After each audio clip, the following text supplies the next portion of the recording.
there, I'm Director of Photography, Alec Watson, and welcome to the second part, the processing of a photo that was shot with short-side lighting. What's short-side lighting? Well, if you didn't see the first set of videos, maybe go back and have a look at that. It's the set of videos I made photographing our model Sophia with short-side lighting, long-side lighting, Rembrandt, front side and back side, and where to find those like outside, in a house, in a studio. It's the series of videos I wish I'd have had when I was learning photography. Specifically, we're processing short-side lighting in this video. I'm using my go-to ACDSee Ultimate for processing these photos. You could honestly use probably almost any software, like any good software for processing. So this is kind of universal, but ACDSee is my go-to. I've got these 3 photos that were all shot with short-side lighting. I'm going to do a comparison of the 3. So let's go over short-side lighting again. So short-side lighting means the light's coming in and lighting what would be in our 2-dimensional world. When everything's flattened out, this is much shorter than this. In fact, this is probably 1/3. Her hair's covering it, but this is probably 2/3. That's 1/3. And so we would call this the short side of her face, this the long side. This one's the opposite way around, but short side lighting, there's our longer side of the face. Short side lighting, longer side of the face. This style of lighting we often find in film, television. This has what I would call a filmic look to it. And when people are filming and they want that filmic look and they're trying all sorts of things, this is actually the key to making something look filmic. And it always looks like a story. Now, one of the things processing-wise, these just about always end up with the same flaw when we're shooting a still.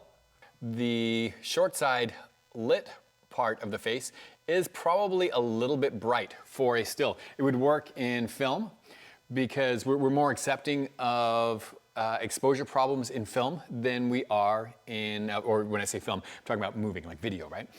Of a still. We want stills to be perfect. So we're going to take this image into the Develop suite to process it. So I'm not going to be retouching this. I'm just going to be processing to really maximize the image quality of this. When we look at the histogram over here, we can see that our blacks go all the way to black and our whites go all the way to white. So this area is burnt up here. And to be honest, there are people that will look at this and you are welcome to throw a comment in and go, dude, it's burnt, it looks terrible. You know what? It doesn't bother me. I'll be honest, even in film, drives people crazy that I shoot for, that I really don't worry about that. If that's burnt, I'm not worried.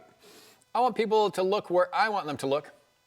And I want our model Sophia here properly exposed. She's a little bright here. So what could we do? We could pull the highlights down, right? Which would be the obvious go-to. And when I pull the highlights back and get her face like well exposed, that probably sits there. But here is the problem for me when I do that. If I click Show Original down here, turns out I like the contrast that I'm seeing through here.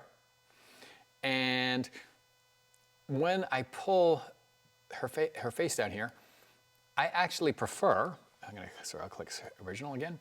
I actually prefer this brighter white. So how do we fix that? Well, we just isolate what we're going to work on. So we're going to work with simple masking.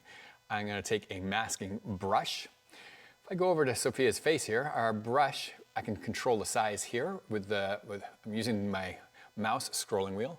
We could also do it, it's called nib width. There we go, we can do it there. And so I'm going to go with a slightly smaller nib than that. And I want feathering pretty soft. Feathering's the soft edge around there. There we go. Now, if I take this and I paint red on her, it's just like, Alec, that's red. That doesn't look good at all. All I'm doing, that's just showing me where this effect is going to go. And all I do is pull the exposure down. I'm guessing about 1/3. Somewhere in there. And that's it. Now, if I toggle this on, I could actually toggle it up here. I'm just bringing the exposure slightly down on her face and leaving the rest of the photo as is. When we were shooting these, I talked about Rembrandt lighting. If you didn't see it, let's talk about Rembrandt lighting. Either way, right now. Rembrandt was known for lighting people this way in his paintings. And although this isn't a perfect triangle, this is kind of a Rembrandt triangle that happens from the light coming in, hitting the side of the nose throws a shadow, and you end up with this triangle on a cheekbone. We often, if I'm shooting a leading man for a movie poster or a promo, I would just about always use this style of lighting. I rarely use it on women. It's not that it looks bad on women. I just tend to light women differently. So we've got kind of a Rembrandt triangle going on. If this was a leading man, I'd want to bring that out a little more. I'd add another mask. So I'm going to add another brush mask. I'm going to make this one smaller. And I'm going to take that triangle there. And I'll probably also take her eye a little bit here. And I'm going to lift the exposure slightly on that section. There we go. Now I've got a nice Rembrandt triangle and more control on her face. If I go back to that other mask, feels like it's a little bright at this point.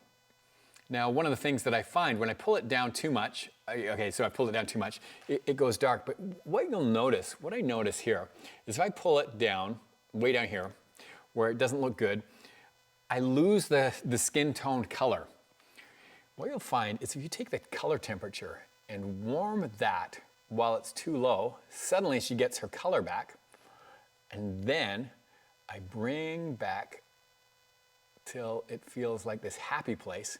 And it's a great way to get better color, because sometimes when you're pulling down those highlights, you actually notice the skin tone color change. Getting the color, the skin tone match when you're pulling it down, you'll find, remember I pulled it down 1/3 before? Now I'm actually down more like a little over 2/3 of a stop, and it looks really natural.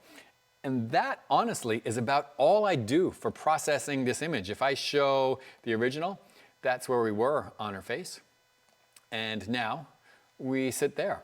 If I look overall at the image, I gotta say, cropping is one of the most important things that I ever do on an image. And when I'm looking at an image, I go, what is the story about? This is what I ask myself. Alec, what's the story about? Well, the story is about our subject here. She's looking off, she's having, I don't know what we call it, a pensive moment? She's thinking. That's what the story is about. Is the story about her jeans? No, not at all. So we could definitely say, I'll go over and click on our geometry here. We're going to crop this image. There we go. I feel like that is probably a better version of my image. We'll click done on that. And what I find is that when we close in on the edges of somebody, the story is about her, and the fall off on the light feels really natural now. I left this section quite bright. I didn't want the detail in it. Some people will go, you have to have detail in there. I would say no.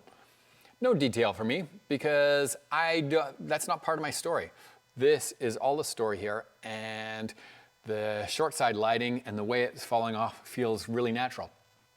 If you got something from this video, please click like, and go ahead and hit the subscribe button, because we're always putting out videos about photography. Make sure you look out for the rest of this series, the front light, back light, and the side lightings, and all the processing, because the processing for these is all really different.